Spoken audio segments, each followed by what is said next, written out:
এইভাবে করবো। আমি বেশ কয়েকটা অঙ্ক তোমাকে দিচ্ছি, দেখো। মনে করো যে P square plus 3a plus 1 is equal to 0, এই টাইপের প্রশ্ন।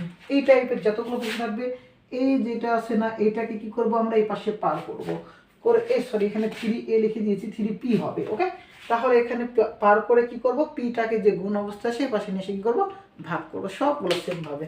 তাহলে দেখো যে এখন এখানে একটু ভাঙানোর নিয়মটা ভালোভাবে ক্লিয়ার দেখবা, যে আমরা কখনো যদি এইরকম অঙ্ক পাই a প্লাস বি ভাগ সি অথবা a ভাগ বি প্লাস সি, দেখো এখানে ভালো করে বলবো এটাকে। ওকে, তো যদি এইভাবে থাকে আমরা এটাকে এ প্লাস এ ভাগ সি প্লাস বি ভাগ সি, আর এটাকে আমরা কখনো আবার এ ভাগ বি প্লাস এ ভাগ সি, এইভাবে যেন আমরা কখনো না ভাঙাই, তাহলে অবশ্যই সেটা কি হবে বলতো, ভুল হয়ে যাবে। ওকে, কখনো ভুল হয়ে যাবে, 0 পাবো পরীক্ষায়। কখনো আমরা হরকে প্লাস থাকুক না কেন এটাকে ভাঙাইতে পারবো না, আমরা এটা লবকে ভাঙাইতে পারবো। কারণ এই কারণটা হচ্ছে এখানে দেখো তো, সি আর সি থেকে আমরা লসাগু কি করতে পারি, লসাগু সি। তাহলে এই যে সি আছে না, লসাগু আমরা যেটা পাবো সেটা হরের সাথে ভাগ হবে হয়ে লব যেটা থাকবে সেটা বসবে, এ সি সি কাটা যাবে, লব এ প্লাস বি ভাগ সি, এই যে আমাদের এ প্লাস বি ভাগ সি। তাহলে এইভাবে আমরা অঙ্কটাকে কি করবো, এবার ভাঙাইব। ওকে, আমরা এইভাবে অঙ্কটাকে ভাঙাবো। তাহলে দেখো তো এখানে কি পাই আমরা, এ স্কোয়ার, নিচে দেখো তো এ প্লাস 1 ভাগ এ সমান 2√6 সমান 2√6 বা। ওকে, দেখো তো এখানে আমরা একটা নিয়ম শিখেছিলাম যে a to the power m a to the power n is equal to, অথবা শিখেছিলাম যে a to the power M ভাগ এ টু দি পাওয়ার এন। আমরা সূচকে শিখেছি যে সূচকে, ওকে, আমরা সূচকে শিখেছি যদি চলক দুইটি সেম হয়, কি বললাম, চলক দুইটি সেম হয় তবে পাওয়ার দ্বয়ের যোগ হয়। ওকে, চলক দুইটি সেম হলে পাওয়ার দ্বয়ের যোগ হয়। আর যদি ভাগ অবস্থায় থাকে তাহলে গুণ অবস্থায় চলক সেম হলে পাওয়ার দ্বয়ের যোগ, এবং ভাগ অবস্থায় চলক যদি সেম থাকে পাওয়ার দ্বয়ের বিয়োগ। ওকে, তাহলে দেখো তো এখানে কি হবে, চলক সেম সেজন্য পাওয়ার দ্বয়ের যোগ, এবার চলক সেম সেজন্য পাওয়ার দ্বয়ের কি হবে, বিয়োগ। ক্লিয়ার, এইটুকু অংশ মনে রাখবা।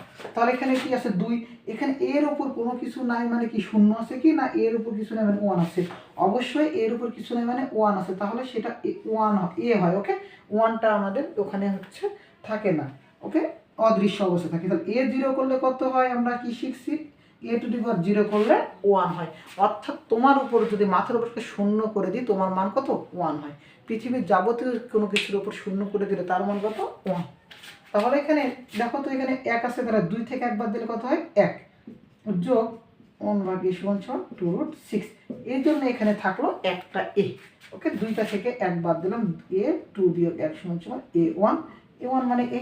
এই কাজটা আমি এখানে ক্যালকুলেশনটা করলাম। তাহলে a প্লাস 1 ভাগ এ পাইছি, মানে দেখো তো আমরা a প্লাস বি পেয়ে গেছি, তাই না। তাহলে আমরা a প্লাস বি পেয়ে গেছি। তাহলে এই অঙ্ক থেকে আমরা কি পাইলাম বলো তো, এখান থেকে আমরা পাইলাম a প্লাস বি সমান 2√6। এর পরবর্তীতে যেসব ক্যালকুলেশন আমরা এ স্কোয়ার প্লাস বি স্কোয়ার বা এ প্লাস এ মাইনাস বি হোল স্কোয়ার অথবা এ কিউ প্লাস বি কিউ যে সবগুলো সমাধান করব সবগুলো পরবর্তীতে করবো। এখন আপাতত তোমাদের ভাঙানোর নিয়মগুলো শিখিয়ে দিচ্ছি। এরপরে দেখো টাইপ 2, আমাদের টাইপ 1 গুলো এই সিস্টেমে যতগুলো অঙ্ক আছে সবগুলো এক সিস্টেমে করবো। টাইপ 1 এর অঙ্ক সবগুলো এক সিস্টেমে কমপ্লিট হয়ে যাবে। ওকে, টাইপ 2 দেখো তো এখানে আসছে কত, পি স্কোয়ার সমান 3 প্লাস 2√2। ওকে, পি স্কোয়ার সমান কি লেখা আছে, 3 প্লাস 2√2। এখন আমি দেখো টাইপ 2 এর এই একটার সাথে আমি আরও অঙ্ক করে দিব, সবগুলো সেমভাবে ক্যালকুলেশন করা যাবে, সবগুলো সেমভাবে। তো দেখো যে আমরা এখান থেকে এই যে পি স্কোয়ারটা আছে না, এইটাকে আমরা পি স্কোয়ার রাখবো এবং এইটাকে এ প্লাস বি হোল স্কোয়ার অথবা এ মাইনাস বি হোল স্কোয়ার সূত্র করবো, যে কোনো একটাতে রূপান্তর করবো। কি বললাম, যে কোনো একটা, এ প্লাস বি হোল স্কোয়ার নয়তো এ মাইনাস বি হোল স্কোয়ার।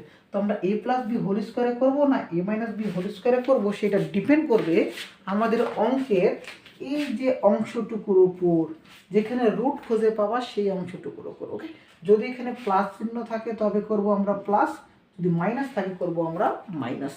তো এখন দেখো যে অঙ্কটাকে আমি আরেকবার লিখি,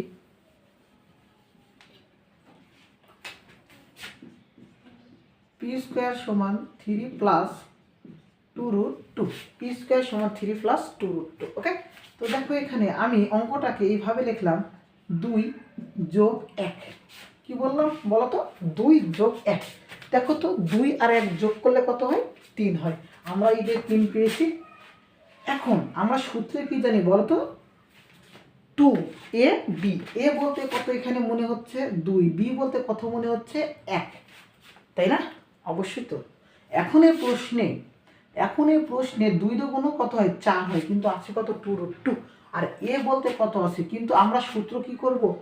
a square plus 2ab plus B square, a square plus 2ab plus B square, A square কি করা আছে এখানে? এ স্কোয়ার।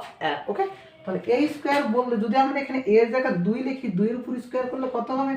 4। কত হবে? 4। 3 এর চাইতে কি বড় হয়ে যাচ্ছে না? তাহলে আমরা এটা কি করব? একটু সমতায় নিয়ে আসার জন্য এই যে এটা করে দেব। কি করে দেব? তাহলে দেখো তো √2 এর উপর যদি আমরা স্কোয়ার করি, স্কোয়ার আর রুট কাটা থাকলো কত? 2 থাকলো। কত থাকলো আমাদের? 2। ওকে, তাহলে দেখো তো আমরা যদি এখানে আমরা কত পাইলাম? 2 পাইলাম। আর এখানে যদি 1 এর উপর স্কোয়ার করি তাহলে কত পেলাম? 2 আর 1 3। ওই যে আমাদের 3 মিলেছে। তাহলে এর জায়গায় আমরা লিখছি কত বলো তো? √2। তাহলে এখানে করে দাও √2। তাহলে দেখো তো 2 1 কে 2 আর এই যে √2, তাহলে √2 মিলেছে। এরপর দেখো তো আমরা এটাকে a square plus 2ab plus B square, তাহলে আমরা কি পাইলাম বল? a plus B whole square. তাহলে এটা আমরা কত পেলাম? পি স্কোয়ার সমান a plus B whole square. এখন আমরা যে এই যে আমরা পুরোটাই যে এইগুলো ভাঙানো শিখবো সম্পূর্ণটা লগের অংশ থেকে। ওকে, সম্পূর্ণটা কই থেকে শিখবো? লগ থেকে শিখবো।